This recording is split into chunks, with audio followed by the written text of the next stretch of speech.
So here's a few reasons why I switched to ice baths for ice showers, and if you hang around I'll give you some tips on how to start with. Alright, so I used to do ice baths religiously every single day. Jump in a tank, 5 a.m. in the morning of icy water, and sit there shivering away for my mental health. First reason I stopped doing it is a massive waste of money. A lot of water, a lot of ice. These days, who can really justify it? Plus you add in salt or other sanitizing agents. And that's only if you're doing the real cheapo version like I did. Some people have full setups where they spend thousands, whether converting old freezers or buying commercial made products. 2, space. It takes a lot of space up. Whether you got the cheapo version like I did or a commercial version, it still takes a lot of space that a lot of people don't have, especially if you're living in a city in an apartment. It's just not realistic and safe sometimes in case you get a bit of a flood. And 3, time. So I'd get up at 5 a.m. The water would already be filled up, but I'd have to put in the ice, wait till it come down to temperature, then jump in. And I was using reusable ice blocks at the time, so I'd have to then strain out these ice blocks, dry them off, and then freeze them again in the freezer for the next day's use. Just too much complication at that time of morning, or any time of day for me anyway.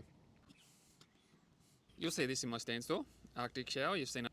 It comes with some straps. You strap them up in your shower, hang them underneath your shower head, put in your ice cubes, and happy days. It takes 2 seconds to set up, 2 seconds to take down. No wasted ice, no wasted water. Much, much simpler. Now, like I said, if you're planning on starting either option, whether it's plunge or shower, here's my tips. Don't just jump into it all or nothing. It's a surefire way for you to give up. You go buy yourself one of these and have it ready to go.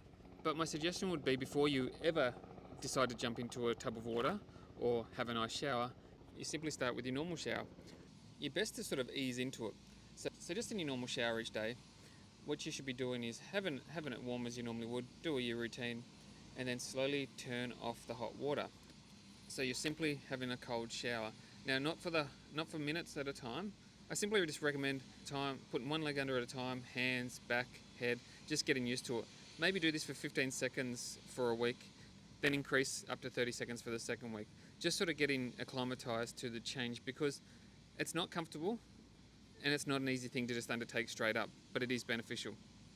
Second, 4, 7, 8 breathing. You've seen me do it on here before. Inhale through the nose for a count of 4 seconds, hold your breath for 7, then exhale through the mouth, making a shh sound for 8. I'd recommend possibly doing 10 rounds of this before jumping under cold water or jumping into an ice bath.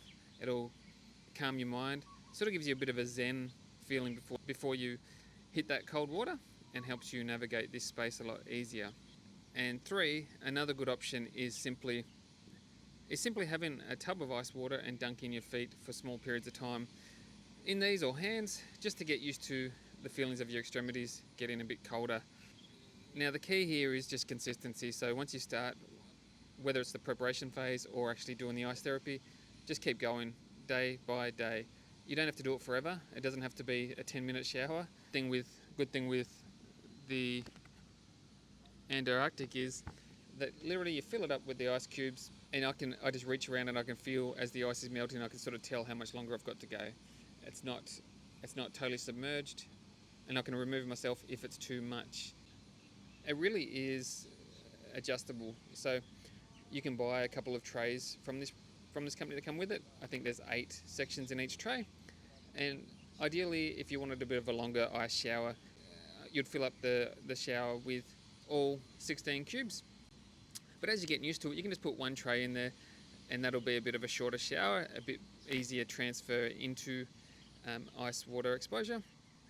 But overall, I would definitely recommend go to my store, grab yourself one of these as you're getting ready for ice water exposure. Put my tips on board, give it a go, because really, this shower is a game changer. I don't recommend the plunges. I personally find they can be a bit dangerous for some people. Your breathing can be altered when you're in that amount of ice water, and all sorts of mishaps can happen with lids shut in, whatnot. With this, you're simply in your shower. If it gets too much, turn the hot water back on or stand backwards. It really is the best option in this space. Any questions around this, let me know. But yeah, go check out the link.